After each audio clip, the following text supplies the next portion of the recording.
America is breaking. Not someday, not maybe, but right now. And if you think 2025 was bad, you're not ready for what's coming in 2026. Because this collapse, it's already in motion. You just haven't felt the full impact yet. The numbers don't lie. Over 60% of Americans now live paycheck to paycheck. Credit card debt just crossed $1.3 trillion, the highest in U.S. history. 1 in 5 families skipped meals this year due to rising grocery costs. Utility delinquencies have doubled since 2020. And the middle class? It's being liquidated, one monthly bill at a time. This isn't a downturn, it's not a cycle. It's a controlled demolition of everyday life. Wages are frozen, but everything else, rent, food, insurance, education, just keeps climbing. And the systems that once held it all together? They're gone. You don't need a conspiracy theory to explain it. You need a calculator, a power bill, and 5 minutes of honest reflection. Because the truth is right in front of us. And 2026 will only make it worse. The American healthcare system is quietly becoming a catastrophe. You won't hear it from the White House. You won't see it scrolling through TikTok.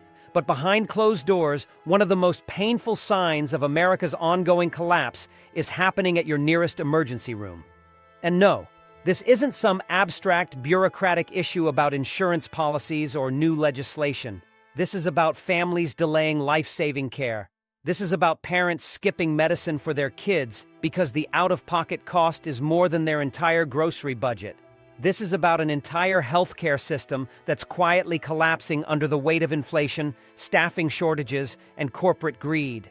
As of 2025, nearly 40% of Americans report skipping medical care due to cost, not elective procedures, basic care. And for those who do go, they're often met with wait times that exceed 6 hours, providers burnt out from years of post-COVID chaos, and billing departments that feel more like debt collectors than health workers. The average American family of 4 with employer-sponsored insurance now pays over $24,000 a year in premiums and out-of-pocket expenses, a number that has more than doubled since 2010. And even then, you're not covered. You're just less likely to go bankrupt after a surgery. Meanwhile, private equity firms have quietly bought up over 25% of all emergency departments in the U.S., gutting staff and hiking up surprise billing practices. And rural hospitals? They're vanishing.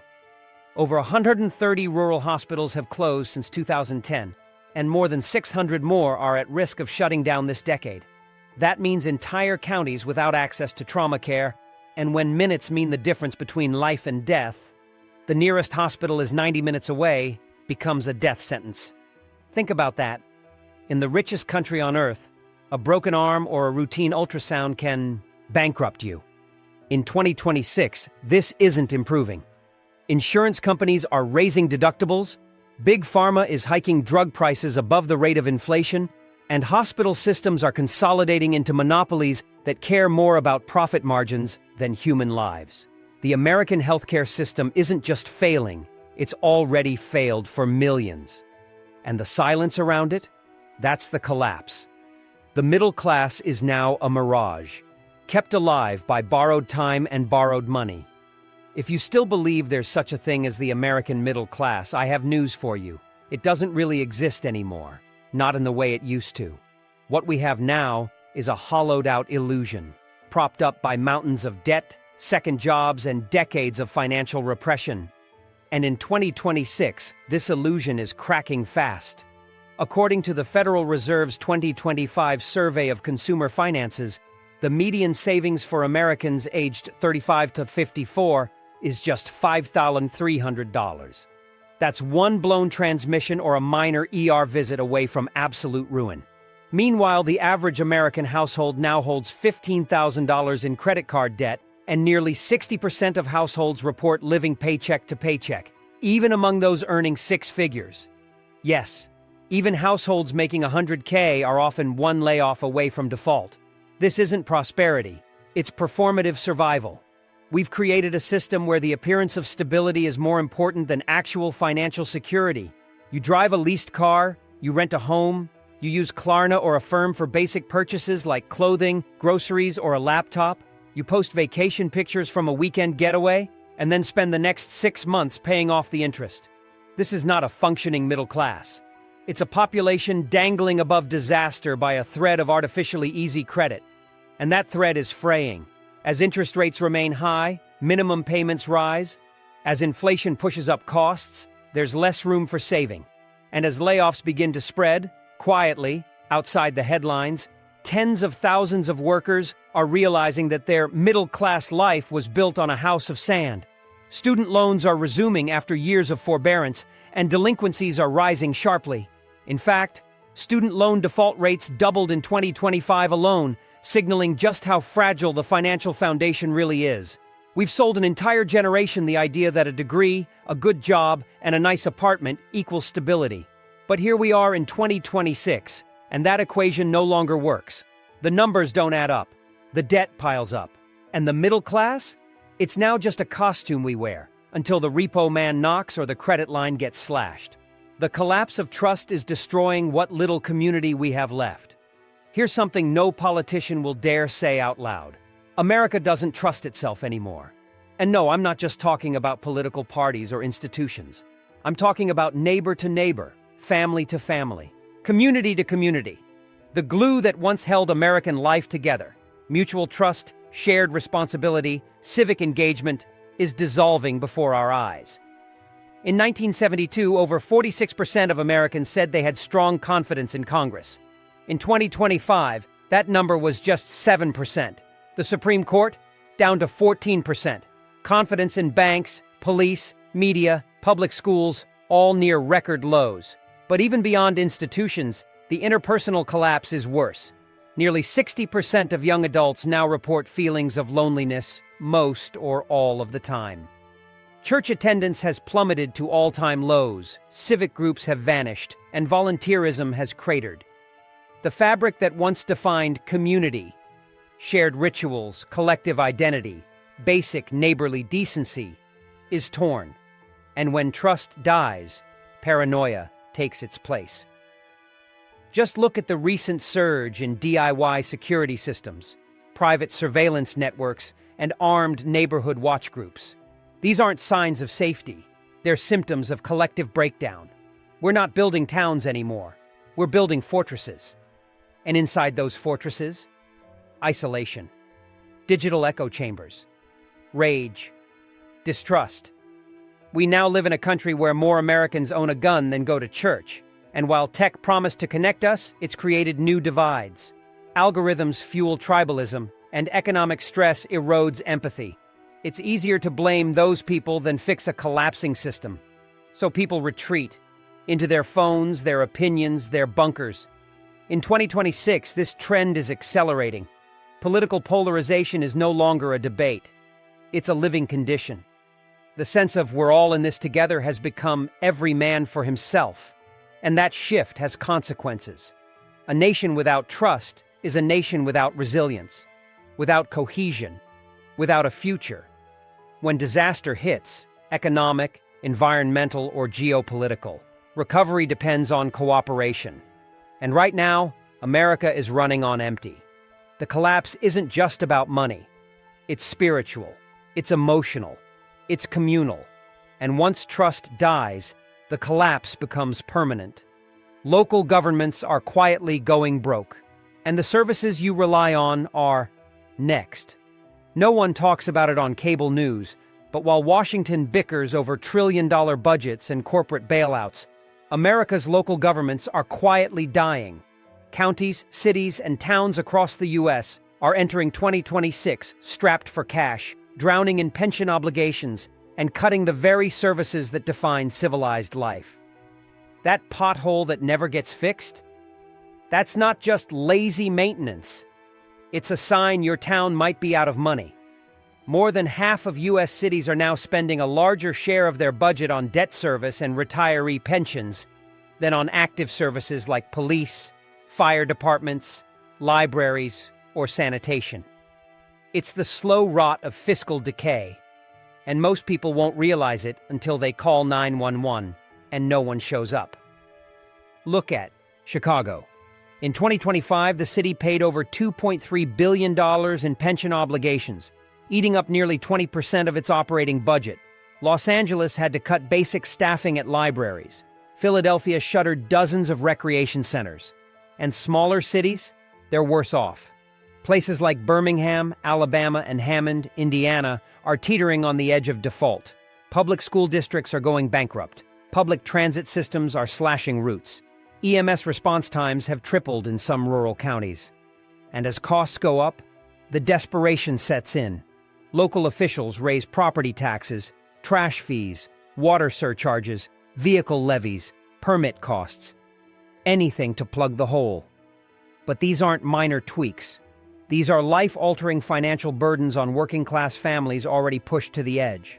Worse still, the federal safety net is shrinking, with less pandemic-era funding, and states no longer able to backstop local shortfalls. It's a domino effect. Cities borrow to fund obligations. The interest costs explode. They cut services. Residents leave. The tax base erodes. And then the cycle repeats. The American city model, built on 20th century optimism, is now cracking under 21st century reality. And no one's bailing them out this time. And here's the kicker. The collapse of local government isn't just about inconvenience. It's about lawlessness, poverty, and the disappearance of the systems that keep people safe. The more these small collapses pile up, the less this country functions. And when the lights go off at City Hall, they don't come back on. Millions of jobs are about to disappear, and no one is ready for what comes next. You might not see it today, you might not even feel it tomorrow. But make no mistake, a tsunami of job destruction is barreling toward the American workforce, and by the time we hit the end of 2026, millions of people will be unemployed, underemployed, or permanently displaced. This isn't a prediction, it's already happening. According to a recent McKinsey report, as many as 12 million jobs could be eliminated, replaced, or automated between 2024 and 2030. And the fastest changes are hitting right now. It's not just robots replacing factory workers anymore. It's artificial intelligence wiping out middle-income office jobs. Administrative roles, bookkeeping, legal assistants, paralegals, support agents, and even mid-tier tech positions are vanishing at warp speed. And guess what? It's not just about automation. It's about corporate cost-cutting. It's about AI replacing 5 $60,000 employees with one $20,000 offshore contractor and a ChatGPT plugin. HR departments are shrinking. Marketing teams are being streamlined. Real estate firms are cutting entire departments. Law firms are using AI to scan legal briefs in minutes. Even Wall Street is laying off analysts and coders. It's a bloodbath disguised as innovation. And here's the twisted part. The more jobs we lose, the more investors cheer. Companies slash headcount, the stock pops, and the boardroom clinks glasses while families quietly scramble to update their resumes. Now combine that with the collapse of the gig economy. Uber drivers are quitting in droves due to rising costs and falling pay. DoorDash earnings have flatlined. Amazon contractors are striking. The whole flexible hustle economy turned out to be nothing more than a part-time poverty trap.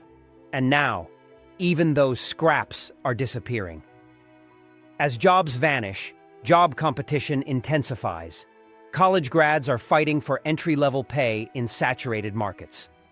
Older workers are being pushed out due to automation misalignment. And as wages stagnate while living costs soar, survival becomes a game of musical chairs, with fewer chairs every month. And no, the new economy isn't ready to absorb them. There aren't enough coding boot camps or clean energy jobs to save us. This isn't a transition, it's a collapse. And while headlines obsess over S&P numbers and tech IPOs, the truth is this.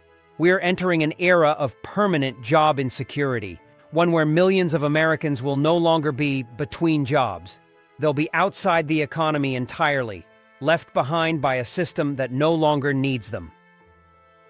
American food security is quietly being eroded from the inside out. Let's talk about something nobody dares to say on CNN or CNBC. America is not food secure anymore, not in the way you think. We're not talking about some abstract idea of access. We're talking about systemic vulnerability, driven by consolidation, climate, corporate monopolies, and crumbling infrastructure that most Americans have no idea even exists. The truth is, the grocery store shelves you see today are one bad storm, one cyber attack, one logistics strike away from going empty. And in 2026, the cracks are growing wider. Start with the fact that 4 corporations control 85% of all U.S. meat processing. Another 4 companies control 80% of all grain trading. It's an industrial oligopoly that would make Rockefeller blush. That means a cyber attack like the one that hit JBS in 2021 could cripple meat supply chains across half the country overnight. But it's not just cyber threats. Climate is already wreaking havoc. California's Central Valley, which produces 1/3 of America's vegetables, is experiencing record-breaking water shortages and multi-year droughts. In 2025 alone, over 400,000 acres of farmland were left fallow, not because of politics, but because the water simply isn't there anymore. And while the cost of farming rises, fuel, fertilizer, insurance, small and mid-sized farms are collapsing. Over 10,000 independent farms shut down last year, with more projected in 2026. That's not just rural tragedy, it's urban disaster. Because as small farms vanish, corporate megafarms take over, and with them come price hikes, reduced diversity, and vulnerability to disruption. The average food item in your fridge now travels over 1,500 miles to get to you. One broken logistics link, one trucking strike, one diesel shortage, and your grocery aisle looks like it did during the pandemic. Only this time, it won't bounce back in a week. And here's the final gut punch. The cost of groceries is still rising, even as inflation cools. In 2025, the cost of eggs rose 12%, fresh produce jumped 7%, and basic pantry items like flour and beans climbed 5 and 8%, and yet wages remain stagnant. This isn't just higher prices, it's silent rationing. It's the poorest quietly eating less, seniors skipping protein, kids getting smaller portions, and if this continues, it won't just be a food cost crisis. It'll be a food availability crisis. And when that moment arrives, there will be no warning. Just empty shelves and millions of Americans wondering how it came to this. The education system has failed, and the damage is permanent. If you want to understand how deep America's collapse really goes, don't look at Wall Street or Washington. Look inside a public school. Look at the broken HVAC system, the 30-year-old textbooks, the underpaid teachers working 2 jobs. Look at the 8th grader reading at a 4th grade level, and the high school senior who's never written a full essay without AI. Look closely, because what you're seeing is the collapse of an entire generation's future playing out in real time. And it's not coming, it's already here. Let's start with the numbers. Test scores across the U.S. hit 30-year lows in 2025, according to the National Assessment of Educational Progress. Math scores fell to their lowest level since the early 1990s. Reading proficiency dropped across all age groups. And this isn't a blip. This is the result of years of systemic rot, worsened by COVID, but not caused by it. Chronic absenteeism, students missing 10% or more of school days, has skyrocketed, affecting nearly 1/3 of all K-12 students in 2025. That's 16 million children falling behind, disengaged, or simply gone. And once a kid disconnects from school, it's almost impossible to bring them back. Meanwhile, schools are hemorrhaging teachers. Over 300,000 public school teachers left the profession in the past 3 years. Burnout, low pay, rising violence, impossible workloads. It's no longer a noble calling, it's a stress test. In some districts, gym teachers are subbing for chemistry. In others, AI platforms like Conmigo are being used to replace in-person instruction entirely. But the truth is, no amount of edtech can replace a stable, supported human educator. And without them, what we're building is not education. It's daycare with Wi-Fi. And then there's college, which is no longer the ladder of opportunity, but a $1.8 trillion debt trap. Young people are told to borrow $100,000 for a degree, then enter a job market. Flooded with layoffs and AI displacement, what used to be a stepping stone to the middle class is now a ticket to lifelong servitude. And worse, it's eroding ambition. Students don't dream anymore. They calculate ROI. What's safe? What's cheap? What won't crush them? The collapse of education is the collapse of the future. You can fix a power grid, you can rebuild a bridge, but once an entire generation loses its ability to think, reason, question, and imagine, the society it inherits is already lost. And no stimulus check is going to fix that. America's infrastructure is crumbling, and it's already killing people. You don't need to wait for some dystopian future to see America falling apart.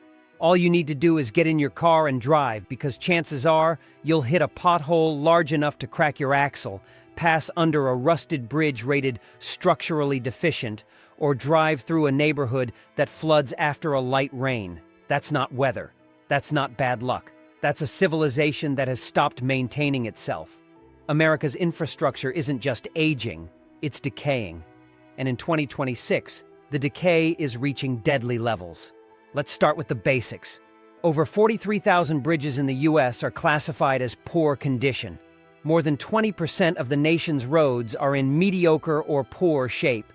Water systems in cities like Jackson, Mississippi, and Flint, Michigan have failed catastrophically, poisoning residents or leaving them without water for weeks. But these aren't isolated events, they're previews. Because across the country, pipes, rail lines, airports, dams, tunnels, and even electrical grids are operating decades beyond their intended lifespan. According to the American Society of Civil Engineers, the U.S. needs $2.59 trillion in infrastructure investment just to avoid widespread failure. And spoiler, we're not investing that.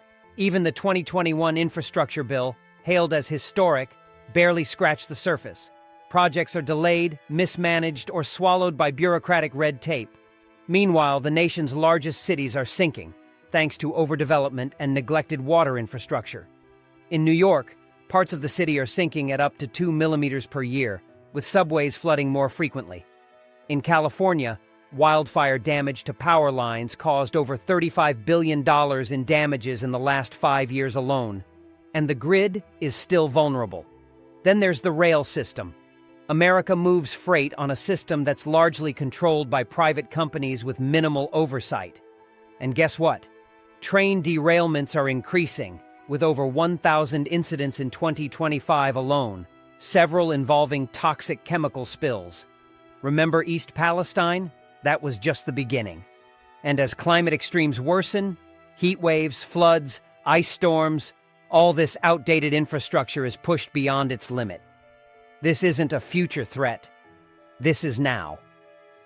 Americans are already dying because we refuse to fund maintenance, because we let corporate lobbying gut public investment, because we'd rather patch over problems than rebuild. In any other country, infrastructure reflects pride and power.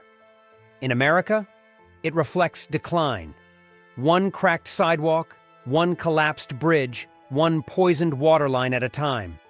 The dollar still works, but it's dying in plain sight. Right now, you still use dollars to buy groceries, pay rent, and fill up your gas tank. It still works. But what if I told you that the US dollar, the foundation of modern American life, is actively being devalued, undermined, and quietly replaced? And nobody's coming to save it, because what we're watching right now in 2026 isn't just inflation.